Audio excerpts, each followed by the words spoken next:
O senador Sérgio Moro, do União Brasil, criticou a proposta do governo sobre a regulação das mídias sociais e afirmou que o projeto tem graves erros. David de Tarso tem mais informações. As falas do senador Sérgio Moro, do União Brasil, foram durante um debate na Brasil Conference, evento promovido por estudantes brasileiros nos Estados Unidos. Um dos temas foi a regulação das redes sociais e o combate à desinformação nas plataformas virtuais. Recentemente, o governo encaminhou sugestões ao projeto de lei das fake news de relatoria do deputado federal Orlando Silva, do PCdoB.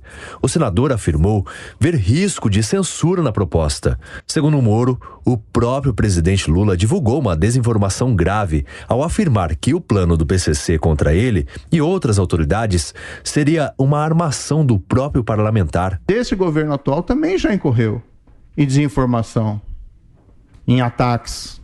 E não vou entrar aqui em detalhes, mas podemos lembrar os episódios que aconteceram semana passada, inclusive envolvendo falas do presidente da República, inclusive envolvendo também, no caso, a minha pessoa. Igualmente, falas do secretário de comunicação do governo. Não vou entrar aqui nas minúcias porque não é esse o caso. Mas apenas lembrar que qualquer autoridade está sujeito a cometer esses erros. Daí porque colocar no governo executivo um poder de supervisão sobre as redes, como se fosse uma espécie de mandato em branco, é algo muito arriscado. Moro disse que vê com preocupação a ideia do governo de Lula de criar uma entidade autônoma para supervisionar tudo aquilo que é postado nas redes sociais. O senador lembrou ainda que Lula e integrantes do governo têm feito diversas críticas a autoridades e instituições sem fundamento. Nós temos visto, por exemplo, ataques pessoais ao presidente do Banco Central, não só pelo presidente da República, mas pela toda a mídia e partido que envolve também o presidente da República. Semana passada, os acontecimentos foram amplamente divulgados.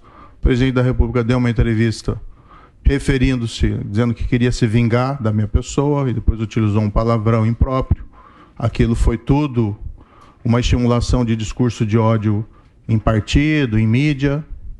Depois, na quinta-feira, divulgou uma desinformação grave, em um momento delicado, de que haveria uma armação minha relacionada a esse plano do PCC para cometer um atentado contra a minha família. O ministro da Controladoria Geral da União, Vinícius de Carvalho, também participou do evento e rebateu as falas do senador sobre o projeto de regulação da mídia. Tenho certeza de que não é nem um pouco a intenção do governo Lula censurar o que as pessoas dizem ou não dizem nas mídias sociais, controlar as suas falas ou qualquer coisa nesse tipo, né? O governo Lula não é o governo Bolsonaro. O ministro ainda garantiu que a criação de regras para as plataformas nada tem a ver com censura. Uma coisa completamente diferente é você criar um ecossistema de desinformação que aniquila o debate democrático, que aniquila a necessidade das pessoas terem um mínimo de alteridade, de ouvirem o próximo, né? Que aniquila essas possibilidades. É contra isso que o debate sobre regulação da desinformação ou inibição da desinformação tem que ser feito. A gente tem que lidar com esse tema a partir de dimensões, aí falando de políticas públicas, em que a transparência seja um elemento decisivo na agenda pública. Em outro painel no mesmo evento, o ministro Luiz Roberto Barroso, do Supremo Tribunal Federal, negou que a corte pratique ativismo judicial. Existe uma percepção bastante equivocada de que o Supremo Tribunal Federal é extremamente ativista, que inventa legislações e produz decisões que trazem insegurança jurídica. Gostaria de dizer que nada disso acontece. O que existe mesmo é um protagonismo judicial. Por qual razão? Como tudo pode chegar ao Poder Judiciário, o Judiciário passa a ter uma visibilidade incomum. O ministro ainda rebateu as críticas às decisões do STF, afirmando que cumprir a Constituição com independência e coragem moral não é participar de um torneio de simpatia. Nelson Kobayashi, na sua análise, é importante que essas redes sociais sejam regulamentadas e, de fato, se conseguir haver essa regulamentação, como que funcionaria? As redes sociais, o proprietário ali, o dono da empresa, seria punido caso houvesse algum ataque de ódio? Pois é, né, Paula? Parece que essa é a intenção. Há um perigo muito grande dessa regulamentação de se tornar um instrumento de censura, de inibição da expressão.